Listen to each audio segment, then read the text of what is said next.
पता था कि ये चिड़िया वृंदावन के सिवा रह नहीं सकती, तो बटुआ में रख दिया और वो चुप शांत बैठी रही भगवत प्रेरित। और वो जब यमुना जी गए तो सोचा अब यमुना जी में स्नान करें, अपने ठाकुर जी को नहावें। तो जे भी नहा करके वो संपुट ऐसे खोला, भर से चिड़िया उड़ी अपने वृंदावन की तरफ। अब वो भागे, हरिराम व्यास जी के पास आए, बोले हमारे ठाकुर जी उड़कर वृंदावन आ गए, हमारे ठाकुर जी चिड़िया हो गए और उड़कर वृंदावन आए। हरिराम व्यास जी कह रहे देखो जाने का मन नहीं ठाकुर। हरिराम व्यास जी बड़े दुलार से श्री जुगल किशोर की सेवा में तन्मय। अब पूरे परिवार को जब पता चला कि लंगोटी बंद बैरागी हरिराम व्यास जी महाराज ऐसे तो जाया ही करते थे, विद्वता में दिग्विजयी होकर बहुत सी अर्थ राशि लाना, सम्मान पदक लाना, ऐसे ही घर वालों ने सोचा होगा कि वृंदावन भी गए, लेकिन यहाँ तो उल्टा हो गया। पोथी भी बात ही सब लंगोटी बंद भगवान के चरणारविंद में पूर्ण समर्पित। कुटुंब के लोग इनको लिवाने के लिए आए, बहुत समझाया, घेरे बैठे हरिराम व्यास जी। हरिराम व्यास जी ने देखा ये लोग तो हमारी बात ही नहीं सुन रहे, तो कहा देखो हमारा स्नान का समय, हम यमुना जी स्नान करके आ रहे हैं और ये लोग पीछा छोड़ने वाले नहीं। मन में सोचा तो इसी बहाने यमुना किनारे पहुंचेंगे, एकांत होकर जाएंगे, पर वो पीछे पीछे यमुना जी के तट पर गए, बोले नहा लीजिए। हरिराम व्यास जी ने सोचा ये भी चाल हमारी नहीं चली। हरिराम व्यास जी ने कहा आप चाहे हमारे प्राण चले जाएं, पर हम वृंदावन से अब नहीं जा सकते। अपने पुत्रों से, अपनी पत्नी से और जो भी प्रेमी जन आए हुए थे, ये समझाते समझाते दोपहर हो गई। तब ध्यान आया कि श्री जी की तो राजभोग आरती हो गई। धिक्कार है, ये कैसे लोग हैं, हमारी दिनचर्या छूट गई। श्री जी की राजभोग की आरती करके राजभोग का प्रसाद मिलता था। भागे भागे वहां से आए और पश्चाताप करते इन संसारियों के पीछे मैं श्री जी की आरती से वंचित रह गया, प्रसाद से वंचित रह गया। इतने में देखा कि वृंदावन रजोप से भी मेहतरानी बहुत पूज्य है, आप इनको ऐसे मत समझना। जिस दिन यहाँ वृंदावन के रजोप सेवे की सेवा हुई ना, उस दिन ठाकुर जी हम कैसे बताएं कैसे प्रसन्न थे। इनकी चरण रज, इनका चरणामृत आज भी हमारे सिराने रखा है। इनको इस दृष्टि से न देखना कि ये महारानी की निज महल की टहल करने वाली ये मेहतरानी है। पूरा परिवार पीछे था। उन्होंने कहा मैया सुन, राजभोग का प्रसाद ले आई। बोले हाँ राधा वल्लभ जी का मिला है टोकरी में, खोल टोकरी। सब परिवार के उत्तम उत्तम कुल से ऊंचे और ऐसा उनको पकौड़ी उठाई और मुख में डाला, जय राधा वल्लभ लाल। अब संतोष हुआ कि कम से कम प्रसाद तो मिला। ओ अरे महाराज ये क्या कर रहे हो, आप हमारी टोकरी से पा रहे हो। बोले मैया आज तूने कृतार्थ कर। परिवार वालों ने देखा मेहतरानी की टोकरी से और इतने उत्तम कुल के, उनको लगा कि ब्राह्मण तो रह ही नहीं गया, अब ले जाने लायक ही नहीं।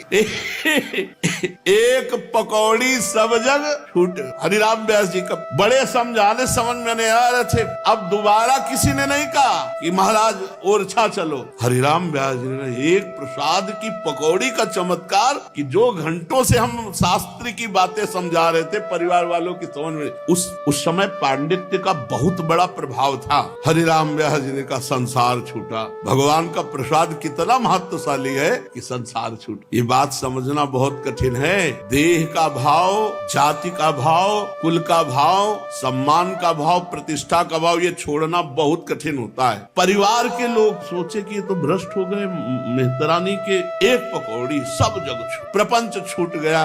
कुटुंब के लोग उल्टे पांव लौट गए।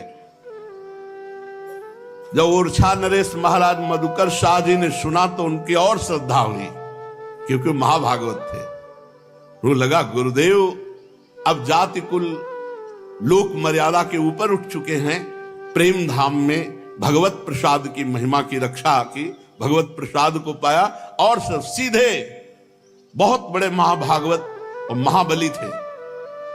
मधुकर शाह जी वृंदावन आए, हरिराम व्यास जी से बहुत प्रार्थना की। हरिराम व्यास जी ने कहा वृंदावन हमारा जीवन प्राण है, हम इसे छोड़ नहीं सकते।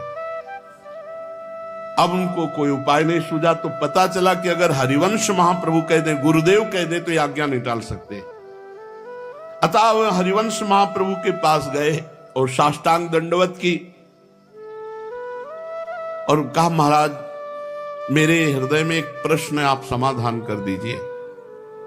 मैं जानना चाहता हूं कि अपना कल्याण करना श्रेष्ठ है या अपने द्वारा हजारों का कल्याण करना श्रेष्ठ है। तो हरिवंश महाप्रभु ने कहा प्रथम पक्ष की अपेक्षा द्वितीय पक्ष श्रेष्ठ है।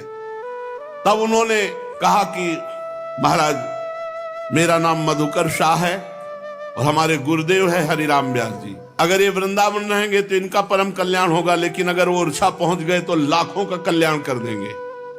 तो प्रथम पक्ष से द्वितीय पक्ष श्रेष्ठ, इसलिए महाराज आप आदेश कर दीजिए हरिराम व्यास जी को कि वृंदावन से ओरछा चले जाएं।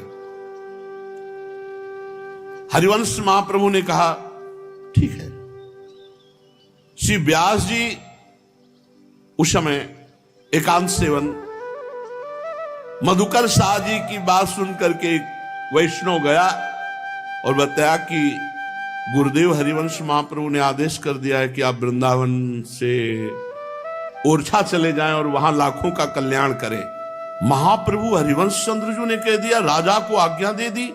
हरिराम व्यास जी विचार में पड़ गए कि गुरुदेव की आज्ञा का उल्लंघन नहीं हो सकता, प्राण निकल जाए पर गुरुदेव की आज्ञा को उल्लंघन नहीं हो सकता, और वृंदावन छोड़ के मैं जी नहीं सकता।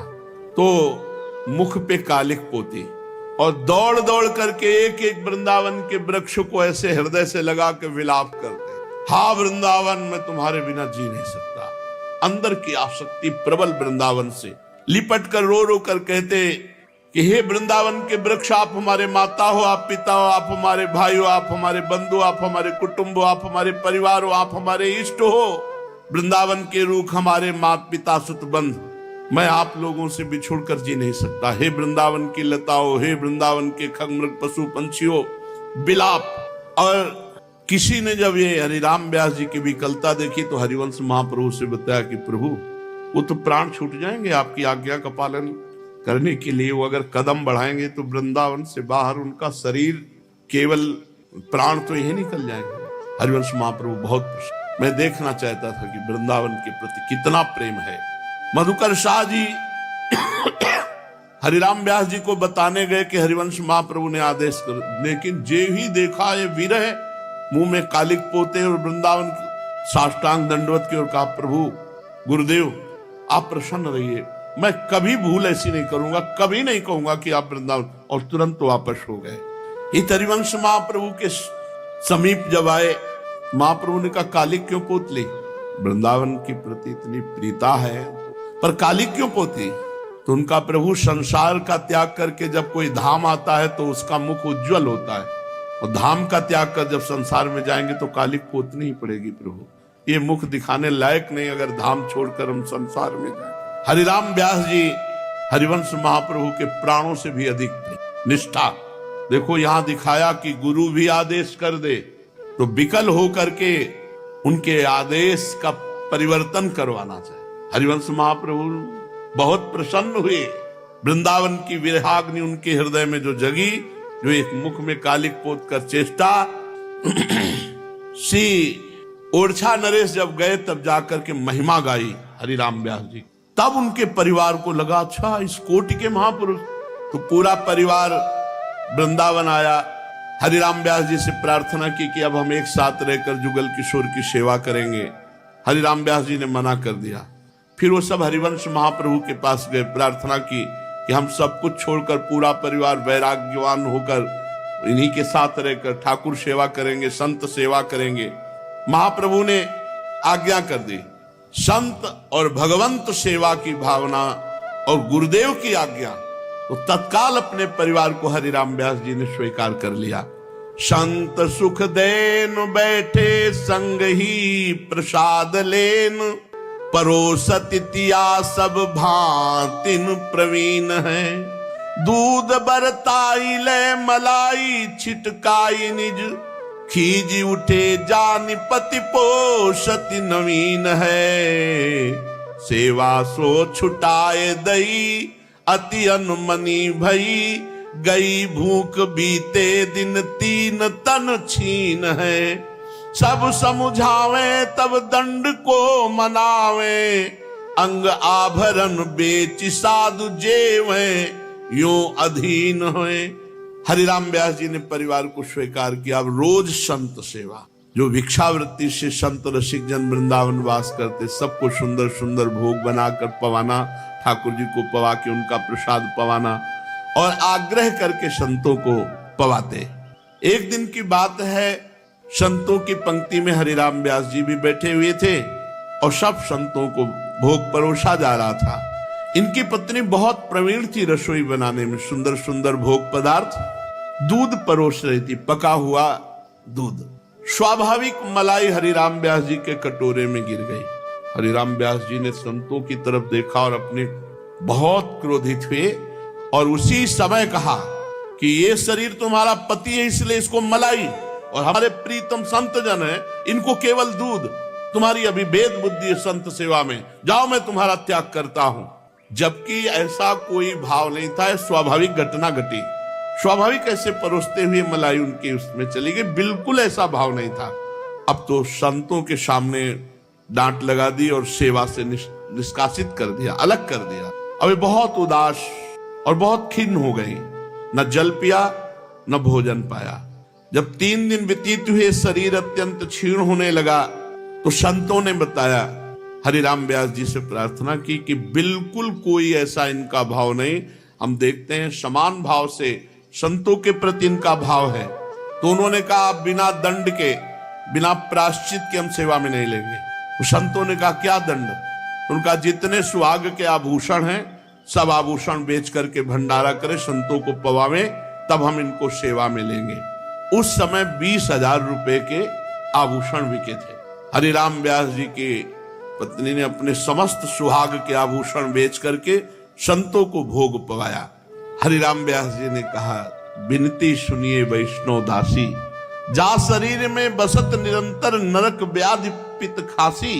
इसमें क्या इसको पति मानना चाहिए? शरीर को तुम वैष्णव की सेवा करते हो। ये कभी भाव ना आने पावे कि अपने पति को अच्छा पदार्थ और वैष्णव जनों को, इससे बहुत बड़ी हानि होती है। वैसे भी पंक्ति में जब बैठाल दिया जाए तो कभी भेद करके परोसना नहीं चाहिए, एक समान सबको परोसना चाहिए।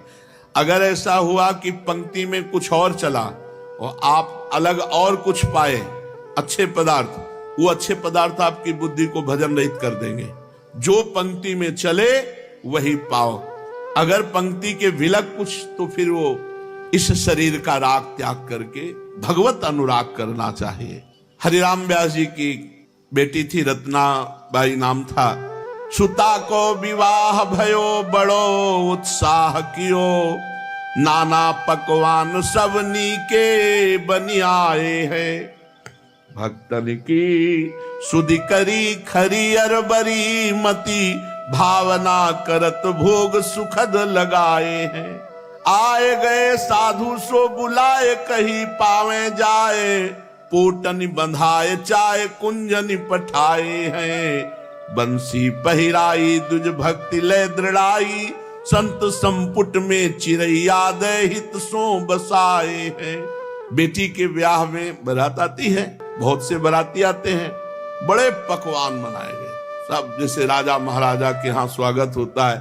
जिनके सेवक है मधुकर शाह, उनकी बेटी का ब्याह, तो हरिराम व्यास जी ने सोचा है सब संसारी आदमी खाएंगे, इतने सुंदर सुंदर पदार्थ हैं, वृंदावन के संत पावे जो नाम जप करते हैं। तो हमारे यहाँ संतों में कुतवाल संत होते हैं, आप केवल उनको पकड़ लीजिए, उनको सूचना दे दीजिए, पूरे वृंदावन में सूचना फैला देंगे। वो पूरी तुरंत अमनिया बट रहा है, तुरंत हरिराम व्यास जी क्या, अरे तो सौभाग्य है, हरिराम व्यास जी अपने हाथ से अमनिया दे रहे हैं। वैष्णव जनों की भीड़ लग गई, खूब बांध बांध के बड़े बड़े पोटरे, और सब ले जा। देखो ये नहीं कि मेरी बेटी का ब्याह है, बारात में लोग आए हैं तो बेइज्जती हो जाएगी अगर, तो ये समझो जब संतों को दिया जाता है तो उससे डबल वहां तत्काल उपस्थित होता है। सुदामा कुटी के महाराज जी कह रहे थे, संत सेवा का फल बाद में जो मिलेगा वो बात अलग है, तत्काल प्रभाव आपको दिखाई दे, तत्काल सच्ची मानना, तत्काल। हम इस बात की परीक्षा की, तत्काल उसका प्रभाव दिखाई देगा आपके हृदय में बाहर। हम कहते हैं सही धनी बनना है ना, तो संत सेवा शुरू कर, कोई एक संत को, पर नियम न टूटने पावे और दैन्य होके फिर आप देख लो तो सही धनी कौन होता है जानते हो? दंपति संपत्ति पाई है, प्रिया प्रीतम की प्राप्ति हो जाए। अब संतों को पोटली बंधवा करके दे दी तो क्या बाराती भूखे रह गए? नहीं, अन्न जितना बांटा उससे ज्यादा वहां जमा हो गए। ठाकुर जुगल किशोर के लाडलियों को पवा रहे हैं तो ठाकुर जुगल किशोर व्यवस्था भंग होने देंगे? एक बार उड़िया बाबा जी के यहाँ लगभग 1000 आदमी का भोजन बना। 400-500 थे, 400-500 और हो जाएंगे। जब ये पता चला कि उड़िया बाबा के यहाँ हो रहा है, वहां कई हजार लोग। उड़िया बाबा से कहा कि बाबा 1000 की व्यवस्था, कई हजार तो आ चुके। तो बाबा गए, ऊपर का अपना अचला उठाया और ऐसे कहा इसके अंदर बस एक आदमी रहना और ये तू लौट कर मत देखना, केवल देते रहना। सब पा गए, फिर भी भंडारा बचा रहा। क्या वस्त्र में बाबा के था? वस्त्र में नहीं, संकल्प में। अन्नपूर्णा साक्षात विराजमान हो गई। ऐसे साक्षात अन्नपूर्णा हरे राम व्यास जी के इसमें हमने कई महापुरुषों के ये प्रभाव देखे, कई प्रभाव। नारदानंद सरस्वती जी नैमी सारण के जा रहे थे, कहीं उनका प्रवचन था, रास्ते में इंजन बैठ गया गाड़ी का, बंद, स्टार्ट ही नहीं, जंगल, और रात होने जा रही थी। उनका स्वामी जी अब क्या हो सकता है, यहाँ तो पता ही नहीं कि कितनी दूर में कहाँ क्या है, और अंधेरा होने को है, कोई मिलेगा नहीं, अब क्या होगा। स्वामी जी ने ऐसे दंड पकड़ा, नारायण नारायण नारायण, और ऐसे लगाया सामने इंजन की तरफ और कहा चलो, और नारायण, गाड़ी चल पड़ी। और जहां वहां पहुंच गए, नियत स्थान दंड हटाया, इंजन बंद। सामर्थ्य भजन की एक ये सिद्धि नहीं है, ये अलौकिक संकल्प सामर्थ्य है, अलौकिक हरिराम व्यास जी ने जितना बांटा उससे दूना उनके भंडारे में आ गया। एक बार कोई प्रियजन सुंदर सोने की बंसी लाया ठाकुर जी के लिए। बंसी धारण कराने की चेष्टा की तो ठाकुर जी का कर कमल का जो छेद था वो पतला और बंसी मोटी थी। वो बार बार प्रयास कर रहे थे कि भगत बड़े भाव से लाया, स्वर्ण की बंसी धारण करवा दे। बहुत ध्यान से सुनना, तो जोर लगा दिया, जोर, तो ठाकुर जी की अंगुली छिल गई और रक्त प्रवाह होने लगा। हरिराम व्यास जी ने एकदम, अरे मतलब समझ रहे हो, जोर कर दिया तो रक्त प्रवाह होने। शिष्य ठाकुर जी लाला बाबू के कई लोगों ने कहा कि प्राण प्रतिष्ठा हो गई, ठाकुर जी आ गए? बोले हाँ ठाकुर जी है। बोले कैसे प्रमाणित करें? बोले हम कह रहे हैं हमारे ठाकुर जी आगे। चंद्रमा आगे लगता है, श्याम चंद्रमा, क्या उनका नाम, बलराम जी ने हमें दर्शन भी कराए। तो माखन लिया, ऐसे मस्तक पर रख दिया, थोड़ी देर में पूरा माखन पिघल गया। ठाकुर जी विराजमान। जब हम भाव करते हैं, अगर कोई प्रेमी अपने हृदय से ठाकुर को लगा ले, उसी समय प्राण प्रतिष्ठा हो गई। जो मंत्रों से होती है ना, प्रेमियों के हृदय से एक क्षण में, और भाव जब किया जाता है तो शायद देखो ठाकुर जी की अंगुली से रक्त बहने लगा। हरिराम व्यास जी बहुत रुदन करने लगे, तत्काल बंसी अलग रख दी, फिर ठाकुर जी के कर कमल में पट्टी बांधी और बड़ा पश्चाताप किया कि ऐसा भाव विभोर हो करके प्रभु के चरणों में, प्रभु मेरे से गलती हो गई। इतने में देखा कि बंसी कर कमल में धारण किए। कहा रे प्रभु, बार बार हृदय से लगाया, लाड़िले क्यों इतना परेशान करते? आपको धारणा ही करनी थी तो फिर रक्त प्रवाह क्यों अंगुली से दिखाया? अपने आप भाव था ना कि धारण करा दे, तो जोर लगाया। ठाकुर जी साक्षात है। एक दिन पाग बांध रहे थे, बड़ा प्रयास किया, पाग सरक जाती, ऊब गए, रखी एकांत में जाकर बैठ। लौट के आए तो अच्छी सी पाग बंधी। तो उनका हाँ, जब इतनी अच्छी बांध लेते हो तो फिर हमसे क्यों बंधवाते हो? ठाकुर जी बड़ी लीला करते। ओरछा निवासी एक ब्राह्मण सिपाही उसी हरिराम व्यास जी की कथा सुनी तो उनके मन में दर्शन की इच्छा हुई, वृंदावन आया। व्यास जी ने उसे प्रसाद पाने को कहा तो कर्मकांडी ब्राह्मण था, उसको याद आ गया कि ओरछा में हमने सुना था मेहतरानी के हाथ से इन्होंने पकौड़ी पाई थी। तो कहा नहीं नहीं, हम अपने हाथ से बना के खाएंगे। श्री व्यास जी ने सीधा लोगे, सीधा कहते हैं भोजन सामग्री, हाँ सब दिया, बढ़िया भोजन बनाया। का घी देसी लाते हैं, जूता में भर के घी ले गए, जूता में घी भर के ले गए, चौके में जाके रख। वो सिपाही भी था, ब्राह्मणत्व से युक्त था, आग बबूला हो गया। हमने तो सुना था आप बड़े विद्वान हो, ये जूता में भर करके। तो उन्होंने कहा पहले जो जल भरा जाता था वो ऐसे आते थे, जो ऊपर से चमड़ा लगा होता है, उसमें जल सुरक्षित ठंडा रहता था। तो उनका ये जो डोल रखे हो इसमें भी चमड़ा है, और जो तुम्हारे शरीर में वो भी चमड़ा ही है, तुम उनको शुद्ध मानते हो? ये मलाशय है, ये मूत्राशय है, ऊपर से चमड़ा केवल ढका हुआ है। और ये जानते हो ब्रजवासियों की चरण रज पड़ी हुई, ब्रजवासियों के चरण का जूता है, अगर इसकी घी की चुपरी खा लोगे तो तुम्हारी बुद्धि शुद्ध हो जाएगी। कर्मकांड का अभिमान लिए हो, इसमें जानते हो ब्रजवासियों की, संतों की चरण रज से युक्त ये ब्रज का जूता है। एक बार एक महापुरुष अपने परिकर के साथ बैठे थे, तो एक ब्रजवासिनी बच्चा साथ लिए थी और इधर छाछ लिए थी, तो ऊपर पादुका, उसके ऊपर रोटी, तो सब हंसने लगे। तो ऐसे देखा हंसे, उन्होंने कहा कि जूता चप्पल के ऊपर रोटी कैसे ब्रजवासी जन, तुझे साधारण चप्पल जूता नजर आते हैं? कई वर्ष से ब्रजरज में घस रहे हैं, ब्रजरज लगी हुई है, तुम्हें ऐसे समझ में? ये महत्ता कौन समझेगा?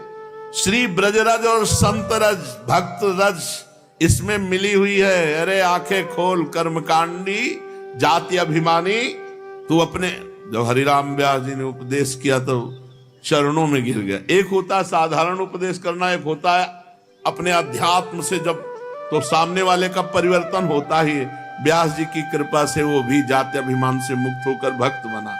एक संत तीर्थ यात्रा करते हुए वृंदावन आए, हरिराम व्यास जी के पास रुके।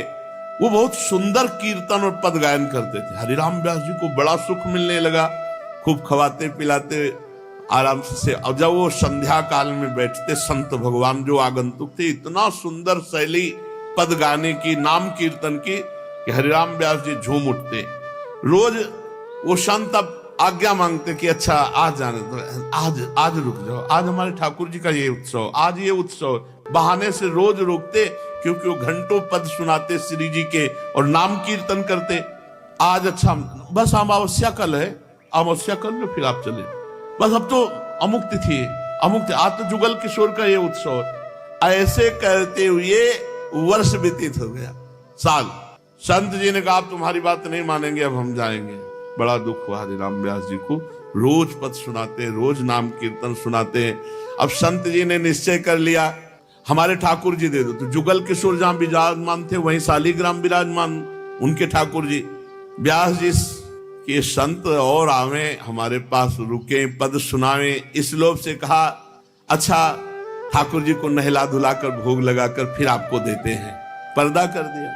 श्री हरिराम व्यास जी जो सेवा कुंज के बगल में कुंज है, वहां गए तो एक चिड़िया को, वहां बहुत सी दाना पड़ता, चिड़िया आती, वृंदावन के बड़े प्यारे पक्षी, और पता था कि ये चिड़िया वृंदावन के सिवा रह नहीं सकती, तो बटुआ में रख दिया और वो चुप शांत बैठी रही, भगवत प्रेरित। कहा आपके ठाकुर जी हैं। हरिराम व्यास जी से राधे राधे हुई, और वो जब यमुना जी गए तो सोचा भी यमुना जी में स्नान करें, अपने ठाकुर जी को नहावें। तो जे भी नहा करके वो संपुट ऐसे खोला, फिर भर से चिड़िया उड़ी अपने वृंदावन की तरफ। अब वो भागे, हरिराम व्यास जी के पास आए, बोले हमारे ठाकुर जी उड़कर वृंदावन आ गए, हमारे ठाकुर जी चिड़िया हो गए और उड़कर वृंदावन आए। हरिराम व्यास जी कह रहे देखो जाने का मन नहीं ठाकुर जी का, वो देखो जुगल किशोर के पास विराजमान हो गए। हमने यही सोचा कि कैसे आ गए, तो आके देखो शालिग्राम के रूप में। उन्होंने देखा, हाँ बोले यही तो हमारे ठाकुर। बोले यही तो है, उनकी इच्छा नहीं कि तुम वृंदावन से जाओ, चिड़िया बनकर के तुम्हारे पास से उड़ करके देखो हमारे पास आ गए। तो उनको लगा पक्की बात है। तो हरिराम व्यास जी के पास इतने संत प्रेमी, खूब नाम कीर्तन, खूब पद कीर्तन। एक बार शरद पूर्णिमा की रात्रि में प्रिया प्रीतम का रास हो रहा था, महान आनंद का प्रवाह उमड़ा। नृत्य के प्रसंग में प्रिया जो सुधंग गति नृत्य, सुधंग नाचत नवल किशोरी, थे थे कहत चहत प्रीतम दिश बदन चंद्र मनु त्रसित चकोरी, तान बंधान मान में नागरी। स्वामी जी ताथे ऐसा सुधंग नृत्य मानो बिजली सी एकदम। हम आपको सच्ची बताएं, जिस समय मयूर मुकुट और चंद्रिका धारण करते हैं, उस समय भगवान का आवेश होता, साक्षात भगवान पधारते हैं। ये बड़े बड़े सिद्ध महापुरुषों की बातें हैं। तो बिजली से चमक गए प्रियाजू, और प्रियाजू के श्री चरणों का नूपुर टूट गया और बिखर गया।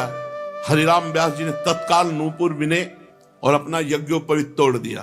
साधारण बात है, महामहिमा में यज्ञोपवीत, और उसे तोड़ करके नूपुर में गुह करके श्री चरणों में बांध दिया जी। और इतनी शीघ्रता की कि नृत्य के उसमें कोई बाधा भी नहीं पड़ी। इस सब के मन को भाया। उस भरी सभा में हरिराम व्यास जी ने कहा जन्म भर ढोया था यज्ञोपवीत, आज काम आ गया, आज काम आ गया। श्री प्रियाजू की सेवा में आ गया। हरिराम व्यास जी भक्तों को इष्ट मानते, भक्त ही इनके परम इष्ट थे। ये जब बात सुनी किसी महंत ने तो सोचा कि केवल नाम ही है इनका ऐसा कि भक्त इष्ट मानते हैं, जरा इनमें है भी इष्ट भाव। तो बहुत बड़ी संतों की जमात लेकर हरिराम व्यास जी के पास आए और आते ही कहा कि हम सब बहुत भूखे हैं। उनकी बात सुनकर व्यास जी ने कहा धैर्य धारण कीजिए, बस ठाकुर जी का मनिया बना, भोग लगाओ, आप सब संतों को पवाया। महंत जी ने सोचा कि भगवान को अपना इष्ट मानते हैं तो ये संतों को इष्ट कैसे मानते हैं। कह रहे ठाकुर जी को भोग लग करके फिर हम आपको अभी पवा रहे हैं, बस आप चिंता मत करो। तो संतों को इष्ट कहा माना, इष्ट तो प्रिया प्रीतम को माना, जुगल किशोर को माना। ये ऊपर से बात है कि भक्त इष्ट हैं, लेकिन इष्ट तो प्रभु को मानते हैं, भक्त को कहां मानते हैं, क्योंकि प्रभु का भोग लगा करके संतों को। महंत जी ने जब भगवान के भोग की बात सुनी तो उन्होंने कहा नाभाजी ने जो कहा है कि हरिराम व्यास जी के इष्ट भक्त हैं, मुझे अब संशय है।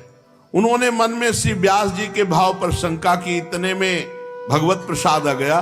श्री व्यास जी ने बड़े भावपूर्वक कहा आप सब संत विराजिए और भगवत प्रसाद पाइए।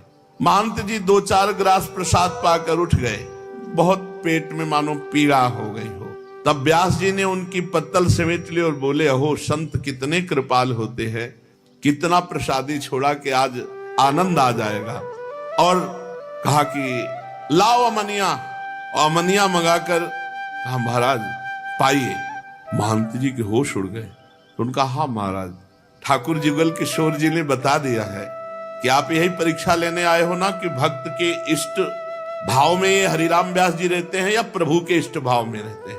तो भक्तों को सदैव भगवान का प्रसाद प्रिय होता है, इस भाव से उनको भोग लगाते नहीं, हमारे इष्ट भक्त ही हैं, आप अमनिया पाइए। और ये किसी ने कहा नहीं था, तो वो समझ गए पहुंचे हुए महापुरुष हैं, चरणों में गिर गए और आंखों से आंसू बहने लगे कि नहीं प्रभु, उत्तम बात तो है कि भक्तों को जो प्रिय है, तो भक्त हमारे इष्ट हैं, हमारे भक्तों को प्रिय क्या है, भगवान का लगा हुआ भोग। भक्त कभी अमनिया नहीं पा सकता। श्री हरिराम व्यास जी के 3 पुत्र थे। अपने पुत्रों में अपनी संपत्ति का बंटवारा नितांत ही नवीन ढंग से किया। एक हिस्से में ठाकुर जी की सेवा पूजा रखी, दूसरे हिस्से में द्रव्य आभूषण, तीसरे हिस्से में श्याम बंदनी छाप रखी और कहा स्वीकार करो, इनमें से स्वेच्छानुसार ले लो।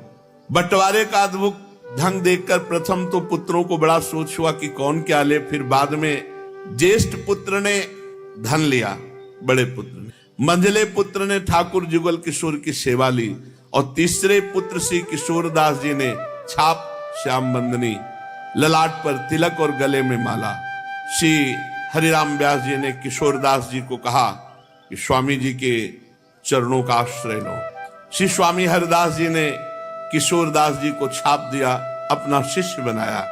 एक दिन स्वामी जी के आदेश से किशोर दास जी कुछ रात रहते यमुना जल लेने गए तो वहां उन्होंने यमुना पुलिन पर श्री प्रिया प्रीतम का दिव्य रास देखा। ये दिव्य धाम है, यहाँ कभी भी घटना घट सकती है, यदि सही ढंग से चलोगे तो कोई न कोई लीला स्फुरित होने लगे, बहुत महिमामय धाम है।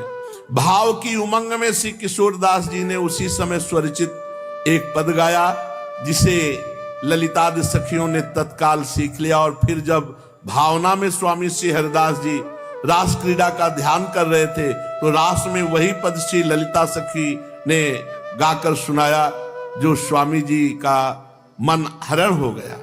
रासदास, बिलासदास और किशोर दास, ये 3 पुत्र हरिराम व्यास जी के थे। हरिराम व्यास जी का आज जो पावन, बहुत और भी चरित्र है, पर पावन चरित्र जो श्रवण कथन हुआ, इसमें से सार बात है भक्तों के चरणों का आश्रय, धाम की अनन्य निष्ठा और इष्ट में अतिशय प्रीति होना।